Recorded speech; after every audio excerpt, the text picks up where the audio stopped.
আসলে ভাই আমরা যে জায়গাটায় দাঁড়িয়ে কথা বলতেছি এই চাচা কিন্তু এই জায়গাগুলো সবগুলো সবজি উৎপাদন করে এবং অনেক কষ্ট করেই করে। এই মাটিগুলো কিন্তু প্রচুর শক্ত। তো চাচা এখানে কি কি সবজি আবাদ করে? আমি এখন বর্তমানে লাগাইছি মরিচ লাগাবো, খানিক মনে করো করলা, খানিক বরবটি, খানিক পুঁই শাক, খানিক ধন্দলি। আচ্ছা, অনেক সুন্দর। আসলে এই সবজিগুলো যদি এখন লাগান তাহলে কতদিন পর হবে চাচা? 90 দিন, 80 থেকে 90 দিন হইলো। আচ্ছা, আপনার এই সবজিগুলো লাগাইতে কি রকম পরিমাণ খরচ আছে? মোটামুটি তাও তো লাখখানেক টাকা খরচ হবে। লাখখানিক টাকা খরচ আছে। আচ্ছা, এই সবজিগুলো উৎপাদন হওয়ার পরে আপনার মানে লাভবান বা লাভ কি রকম ধরনের আশা করেন?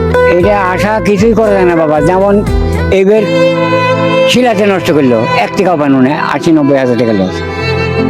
দেখেন ভাই, আসলে এই যে যে কথাটা বলতেছি যে আর বিষের দাম বেশি। এখানে সার বা ইয়ার যে একটা দাম সে অনুযায়ী কিন্তু শিলাবৃষ্টি গত সবজিগুলো নষ্ট করছে। ক্ষীরা ক্ষেতটা চাচার কিন্তু নষ্ট হয়ে গেছে। তো চাচা আপনি কি এই জায়গাটায় থাকেন নাকি? না, এখানে না, এই পাশে এরকম জায়গাতে থাকি। আচ্ছা, এই জায়গাটা কার? এই জায়গাটা এটা আমি কি থাকি। এটাও থাকেন আপনি? হ্যাঁ। আচ্ছা, এখানে থাকতে আপনার কষ্ট হয় না? কষ্ট তো হবে বাবা, কষ্ট হবে না। আচ্ছা, আপনার থাকার কি এমনি বাসা বাড়ি আছে না, জায়গা আছে না? আছে। আছে। আছে। ও আচ্ছা, মানে এখানে দেখা যায় যে এই যে ক্ষীরা ক্ষেতের জন্য আপনি এখানে ছিলেন, না? হ্যাঁ, ক্ষীরা খেতে হবে। আচ্ছা, খুব কষ্ট করে কিন্তু চাচা যে মানে যে শসা বা ক্ষীরা যেটা হয় সেটা কিন্তু এখানে চাচা মানে দেখার জন্য এই জায়গাটায় থাকে।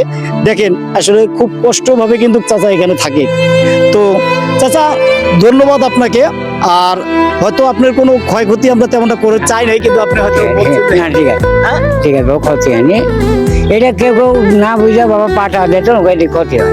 আচ্ছা আচ্ছা, যাই হোক চাচা কিন্তু অনেক কষ্ট করে সবজিগুলো আবাদ করেন, কিন্তু তারপরেও আমরা যারা কন্টেন্ট ক্রিয়েটার আছি বা ইউটিউবার আছি, ফেসবুকার আছি, টিকটকার যারা আছে, এখানে কিন্তু আসে। এই জায়গাটা অনেক সুন্দর একটা জায়গা। আইসা কিন্তু অনেকে দেখা যায় যে উদ্ভট ভাবে চলাফেরার কারণে এই জায়গাগুলো কিন্তু নষ্ট করে ফেলায় পাড়া দিয়ে। সবজির যে চাচা যে অনেক কষ্ট করে সবজিগুলো তৈরি করে বা উৎপাদন করার যে চেষ্টা করে। তো ধন্যবাদ আপনাদেরকে। এই পর্যন্ত ভিডিওটা।